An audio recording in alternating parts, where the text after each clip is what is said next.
দ্বাদশ শ্রেণীর বিজ্ঞান বিভাগে সুপ্রিয় শিক্ষার্থী বন্ধুরা, আশা করি তোমরা ভালো আছো, সুস্থ আছো এবং নিরাপদে আছো। বিগত দিন আমরা লরেন্স ট্রান্সফরমেশন ইকুয়েশন পড়ছিলাম এবং তার থেকে গ্যালিলিয়ান ট্রান্সফরমেশন ইকুয়েশনগুলো কীভাবে পাওয়া যায় সেটার প্রতিপাদনও আমরা দেখছি। আজকে যে আমরা পড়ছি রিলেটিভিস্টিক্স মেকানিক্সে আমাদের বেগের কারণে যে বস্তুর দৈর্ঘ্য সংকোচন ঘটে, কাল দীর্ঘায়ন ঘটে এবং ভরের আপেক্ষিকতা অর্থাৎ ভরের পরিবর্তন হয়, সেটা আমরা ব্যাখ্যা করব। তার মধ্যে আজকে দেখো, প্রথম আমরা যেটা বলতেছি সেটা হচ্ছে আমাদের দৈর্ঘ্যের প্রভাব। ল্যাং কন্ট্রাকশন বা দৈর্ঘ্য সংকোচন বলে আমাদের জ্ঞানমূলক প্রশ্নের জন্য। দৈর্ঘ্য সংকোচন বলতে কি বুঝো, এটা খুব ইম্পর্টেন্ট। দেখো, আমি হোমওয়ার্কে এখানে 1 নাম্বার কোয়েশ্চনে লিখছি, হোয়াট ইজ ল্যাং কন্ট্রাকশন, মানে দৈর্ঘ্য সংকোচন কি। দৈর্ঘ্য সংকোচন কি? কোনো পর্যবেক্ষকের সাপেক্ষে গতিশীল বস্তুর দৈর্ঘ্য ওই পর্যবেক্ষকের সাপেক্ষে বস্তুর নিশ্চল অবস্থার মানে স্থির অবস্থার ওই একই বস্তুর দৈর্ঘ্যের চেয়ে ছোট হয়, এই প্রভাবকে দৈর্ঘ্য সংকোচন বলা হয়। প্রিয় শিক্ষার্থী, আমি আবার বলতেছি, কোনো পর্যবেক্ষকের সাপেক্ষে গতিশীল বস্তুর দৈর্ঘ্য ওই পর্যবেক্ষকের সাপেক্ষে স্থির অবস্থায় ওই একই বস্তুর দৈর্ঘ্যের চেয়ে ছোট হয়, এই প্রভাবকে বলা হয় ল্যাং কন্ট্রাকশন। অর্থাৎ শিক্ষার্থী বন্ধুরা, আমরা যে বলছি রিলেটিভিস্টিক্স মেকানিক্স আমরা পড়তেছি, এখানে ব্যাগ আলোর ব্যাগের সাথে তুলনীয়, এই জন্য আমাদের দৈর্ঘ্যের প্রভাব আসে, অর্থাৎ স্থান সংকোচন ঘটে আমাদের। তো সেটাই হচ্ছে আমাদের মূলত ল্যাং কন্ট্রাকশন। অর্থাৎ সোজা কথায় যদি আমি বলি, কোনো গতিশীল বস্তুর দৈর্ঘ্য বস্তুর স্থির অবস্থার দৈর্ঘ্যের চেয়ে কিছুটা ছোট মনে হয়, এই প্রভাবটাই হচ্ছে ল্যাং কন্ট্রাকশন। এখন ল্যাং কন্ট্রাকশনের আমাদের যে রাশিমালাটা সেটা একটু দেখো। L is equal to L naught into root over 1 minus b square by কত c স্কোয়ার। এখানে দেখো, এলটা হচ্ছে বস্তুর গতিশীল অবস্থার দৈর্ঘ্য। এল বস্তুর গতিশীল অবস্থার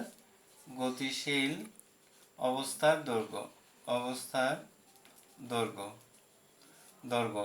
আর এল নটটা হচ্ছে বস্তুর স্থির অবস্থার দৈর্ঘ্য। স্থির অবস্থার দৈর্ঘ্য। আর ভিটা হচ্ছে আমাদের আপেক্ষিক বেগ মানে কাঠামো দুটির আপেক্ষিক বেগ। আর সিটা হচ্ছে লাইট ভেলোসিটি, আলোর দ্রুতি, যেটার মান হচ্ছে আমাদের ফিক্স 3 × 10⁻⁸ মিটার পার সেকেন্ড। এটা তো এখানে এলটা হচ্ছে গতিশীল অবস্থার দৈর্ঘ্য, এল নটটা হচ্ছে স্থির অবস্থার দৈর্ঘ্য, আর ভিটা হচ্ছে কাঠামো দুটির আমাদের যে রিলেটিভ ভেলোসিটি আপেক্ষিক বেগ, আর সিটা হচ্ছে লাইট ভেলোসিটি। তো এখন দেখো, আমি এটার একটা প্রয়োগ করে দিচ্ছি তোমাদের 2 নাম্বার। একটি রকেট কত দ্রুতিতে চললে চলমান দৈর্ঘ্য নিশ্চল দৈর্ঘ্যের মানে স্থির দৈর্ঘ্যের অর্ধেক হবে। এগুলো হচ্ছে তোমাদের ওই যে স্ট্যাম্প দেয়, সেখানে উদ্দীপক দেয়, তার মধ্যে প্রয়োগমূলক যে প্রশ্ন। একটি রকেট কত দ্রুতিতে চললে চলমান দৈর্ঘ্য নিশ্চল দৈর্ঘ্যের কি হবে? অর্ধেক হবে। তাহলে শিক্ষার্থী বন্ধুরা দেখো, আমরা জানি L is equal to L naught। আমি যদি 2 নাম্বারের সলিউশনটা করে দিচ্ছি, আমরা জানি L is equal to L naught into root over 1 minus b square by c square. এখানে Lটা হচ্ছে গতিশীল অবস্থার দৈর্ঘ্য, L নটটা হচ্ছে স্থির অবস্থার দৈর্ঘ্য। আমাকে বলছে কত দ্রুতিতে চললে, এই যে v is equal to আমাদের কত what, v is equal to what, যখন এখান থেকে আমাদের Lটা কত হবে, L naught divided by 2 হবে, অর্থাৎ চলমান দৈর্ঘ্যটা নিশ্চল দৈর্ঘ্যের অর্ধেক হবে। তো আমরা যদি এখানে বসাই, এখানে L is equal to L naught divided by 2, B is equal to what, L naught divided by 2, আর এখানে L naught 1 minus B square by কত C স্কয়ার।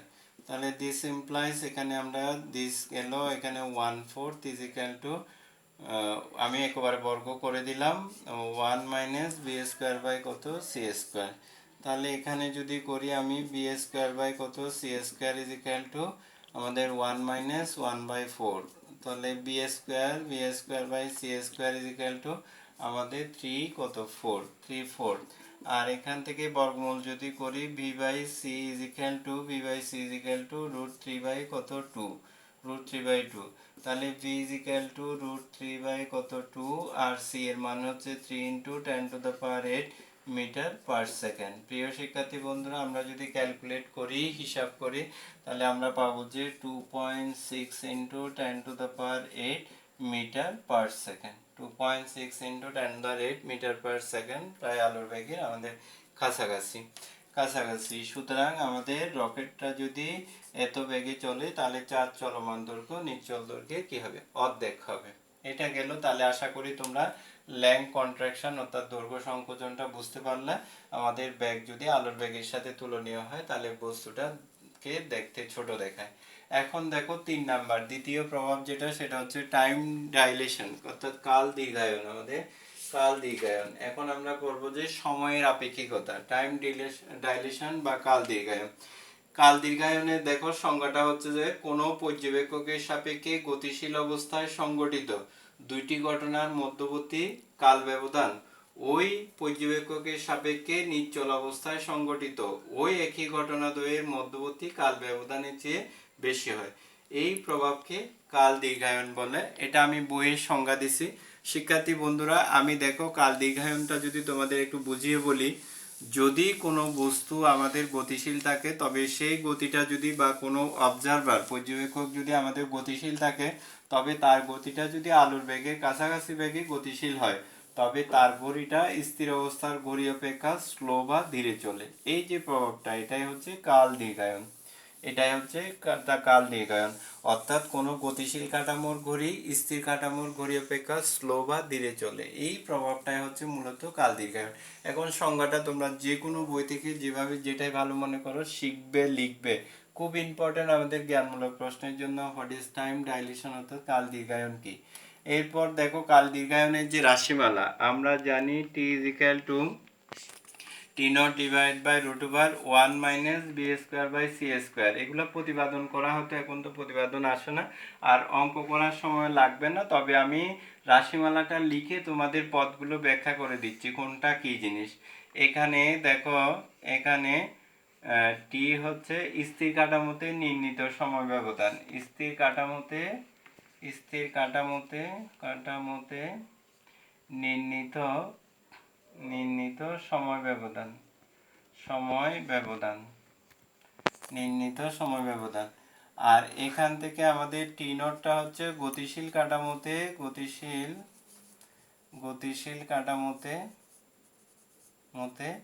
নির্ণীত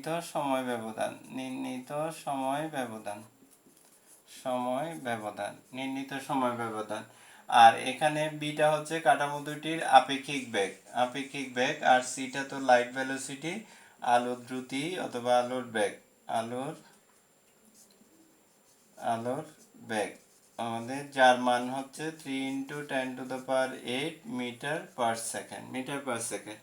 এখন দেখো শিক্ষার্থী বন্ধুরা, তাহলে তোমরা জানতে পারছো টিটা হচ্ছে স্থির কাঠামোতে নির্ণীত সময় ব্যবধান, টি নটটা হচ্ছে গতিশীল কাঠামোতে নির্ণীত সময় ব্যবধান, আর ভিটা হচ্ছে কাঠামো দুটির আপেক্ষিক বেগ, আর সিটা হচ্ছে আমাদের লাইট ভেলোসিটি। এখন আমি তোমাদের একটা অঙ্ক করিয়ে দিচ্ছি যাতে তোমরা জিনিসটা ভালো করে বুঝতে পারো। দেখো, এটা নিয়ে অনেকবার আমাদের বোর্ডের উদ্দীপক হয়েছে বোর্ড প্রশ্নে। একজন মহাশূন্যচারী 25 বছর বয়সে 1.8 × 10⁸ মিটার পার সেকেন্ড বেগে গতিশীল একটি মহাশূন্যযানে চড়ে মহাকাশ ভ্রমণে গেলেন। পৃথিবীর হিসাবে তিনি 30 বছর মহাকাশে কাটিয়ে এলো। অর্থাৎ পৃথিবীতে নির্ণীত সময় ব্যবধান, আমাদের যেটা স্থির কাঠামো বলছি আমি সেটা টি। পৃথিবীর হিসাবে তিনি 30 বছর মহাকাশে কাটিয়ে এলে তার বয়স কত হবে? 25 বছর বয়সে সে ভ্রমণে গেছে, 30 বছর সেখানে কাটিয়ে আসছে, তাহলে আপাত দৃষ্টিতে তোমার মনে হবে যে তার বয়স কত, 55 বছর। কিন্তু প্রকৃত আমাদের কত হয় সেটা আমাদের এখন দেখার বিষয়। সেটা কেন হবে, পরিবর্তন কেন হবে, 55 কেন হবে না? ওই যে আমাদের বেগের কারণে, কারণ এই বেগটা হচ্ছে আলোর বেগের সাথে আমাদের তুলনীয় বেগ। তাহলে একজন মহাশূন্যচারী 25 বছর বয়সে মহাকাশ ভ্রমণে গেছেন। তো পৃথিবীর হিসাবে তিনি 30 বছর সেখানে কাটিয়ে আসলে এখন তার বয়স কত হবে? এটা হচ্ছে আমাদের প্রশ্ন।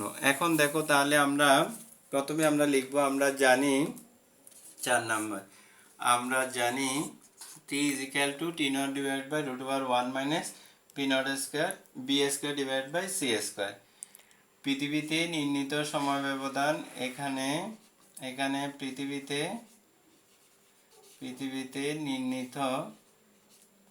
নির্ণীত সময় ব্যবধান ব্যবধান টি ইজ ইকুয়াল টু আমাদের কত বছর 30 ইয়ার।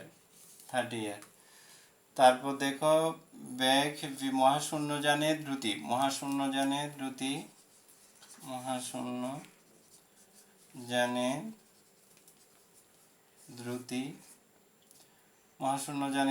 v is equal to 1.8 into 10 to the power 8 metre per second. তারপরে বলতেছে যে আমাদের এখান থেকে তার বয়স কত হবে, আলো দ্রুতি c is equal to 3 into 10 to the power 8 metre per second. তো মহাশূন্যযানে নির্ণীত সময় ব্যবধান মহাশূন্যে নির্ণীত সময় ব্যবধান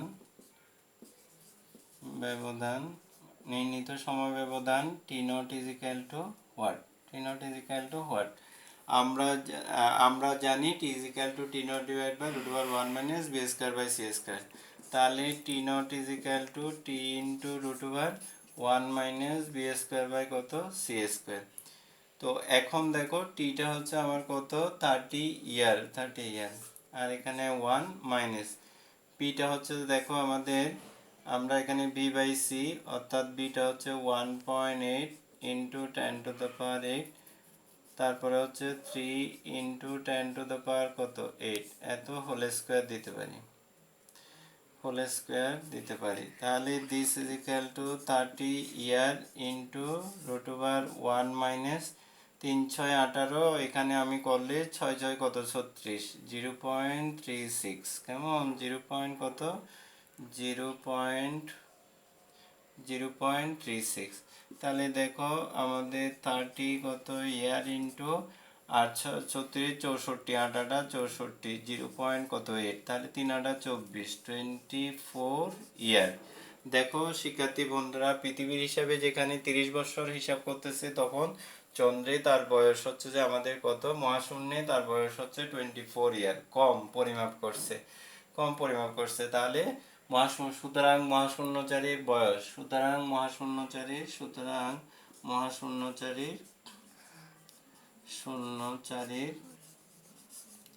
চারীর বয়স ইজ ইকুয়াল টু সে 25 বছর বয়সে ভ্রমণে গেছে, 24 বছর কাটিয়ে আসছে, মানে তাহলে কত হবে 49 ইয়ার। প্রিয় শিক্ষার্থী বন্ধুরা, তাহলে দেখো আশা করি তোমরা বুঝতে পারছো। আমি প্রয়োগটা দেখাই দিলাম, অনুরূপ অঙ্ক তোমরা করবে। বিভিন্ন বছরে আমাদের এই দৈর্ঘ্য সংকোচন কাল দীর্ঘায়নের আমাদের প্রভাবের বিভিন্ন ধরনের অঙ্কগুলো আসছে, তোমরা ভালো করে প্র্যাকটিস করবে। তো আগামী দিন আমরা ভরের আপেক্ষিকতা এবং আইনস্টাইনের মাস এনার্জি রিলেশন নিয়ে আলোচনা করব এবং তৎসংলগ্ন আমরা প্রয়োগগুলো করব। তো সবাই ভালো থাকবে, সুস্থ থাকবে, স্বাস্থ্যবিধি মেনে চলবে। ধন্যবাদ সবাই।